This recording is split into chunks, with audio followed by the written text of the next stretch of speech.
चलिए आइए दोस्तों, आज का पहला सवाल है, जालियांवाला बाग हत्याकांड कब हुआ था? तो इसका सही जवाब हो जाएगा 13 अप्रैल 1919 को। ऑप्शन नंबर 20 का सही जवाब है। चलिए आपका अगला सवाल है, जालियांवाला बाग कहाँ स्थित है? तो इसका सही जवाब हो जाएगा अमृतसर। ऑप्शन नंबर सी इसका सही जवाब होगा। आपका अगला सवाल हो जाएगा, जालियांवाला बाग हत्याकांड के समय पंजाब का गवर्नर कौन था? तो इसका सही जवाब हो जाएगा option number C, Michael O'Dwyer. आपका अगला सवाल है, गोली चलाने का आदेश किसने दिया था? तो गोली चलाने का जो आदेश था वह माइकल ओडायर दिया था। Option number A. आपका अगला सवाल है, जनरल डायर का पूरा नाम क्या था? तो जनरल डायर का जो पूरा नाम था वह एडवर्ड माइकल डायर था। ऑप्शन नंबर 20 का सही जवाब होगा। आपका अगला सवाल है, जालियांवाला बाग में लोग क्यों एकत्रित हुए थे? तो जो लोग एकत्रित हुए थे वह रॉलेट एक्ट के विरोध में हुआ था। ऑप्शन नंबर 20 का सही जवाब होगा। आपका अगला सवाल है, जालियांवाला बाग हत्याकांड किस पर्व के दिन हुआ था? तो यह उस दिन कौन सा पर्व मनाया जाता है? तो बैसाखी मनाया जाता है। ऑप्शन नंबर सी इसका सही जवाब होगा। आपका अगला सवाल है, रॉलेट एक्ट किस वर्ष लागू हुआ था? तो इसका सही जवाब हो जाएगा 1919। ऑप्शन नंबर सी इसका सही जवाब होगा। आपका अगला सवाल है, रॉलेट एक्ट का मुख्य उद्देश्य क्या था? तो जो मुख्य उद्देश्य था इसका वह बिना मुकदमे का गिरफ्तार करना। ऑप्शन नंबर 20 का सही जवाब होगा। आपका अगला सवाल है,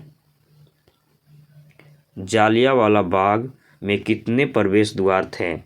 तो इसका सही जवाब हो जाएगा एक ही था। ऑप्शन नंबर ए इसका सही जवाब होगा।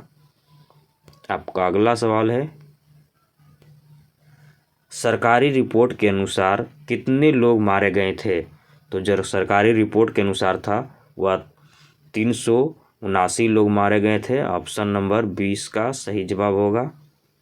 आपका अगला सवाल है, भारतीय राष्ट्रीय कांग्रेस के अनुसार कितने लोग मारे गए थे? तो इसका सही जवाब हो जाएगा 1000 से अधिक। ऑप्शन नंबर सी इसका सही जवाब होगा। आपका अगला सवाल है, गोलीबारी कितने समय तक चली थी?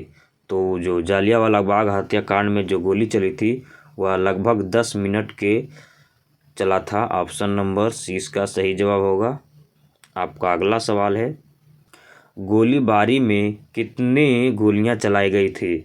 तो जो उसमें गोलियां चलाई गई थी वो 1650 गोलियां। ऑप्शन नंबर डी इसका सही जवाब हो जाएगा।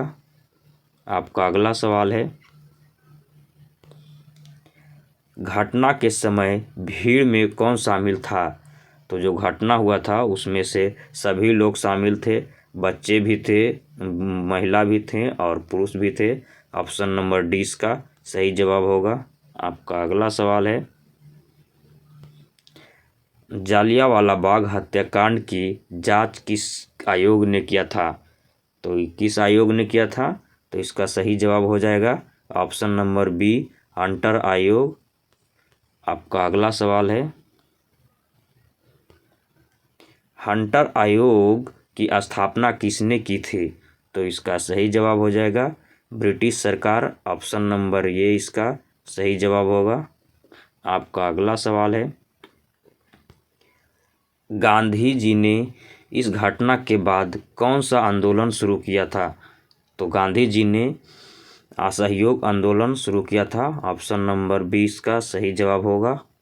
आपका अगला सवाल है, जालियांवाला बाग कांड के बाद गांधी जी ने कौन सी उपाधि लौटाई थी?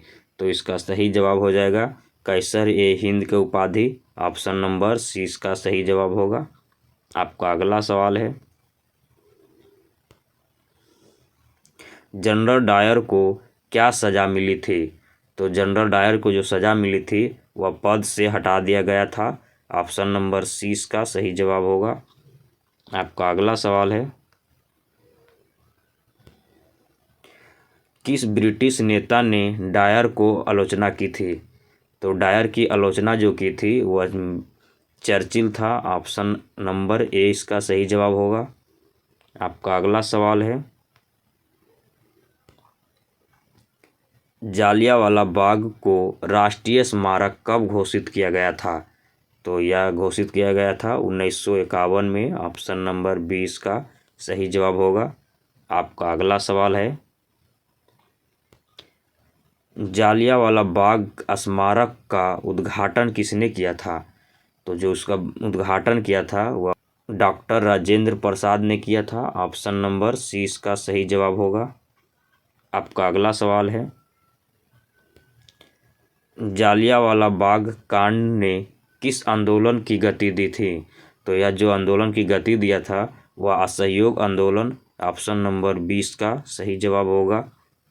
आपका अगला सवाल है, इस घटना के समय भारत का वायसराय कौन था? तो इस समय का जो था वह option number B Lord Chelmsford होगा इसका सही जवाब। आपका अगला सवाल है, जालियांवाला बाग हत्याकांड के समय जनरल डायर का पद क्या था?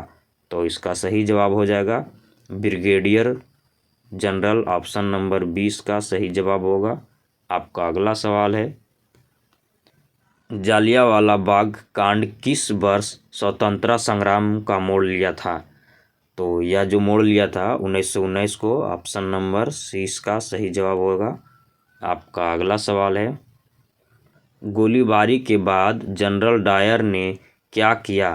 तो यह जो किया था सेना से वापस ले गया था। ऑप्शन नंबर सी इसका सही जवाब होगा। आपका अगला सवाल है,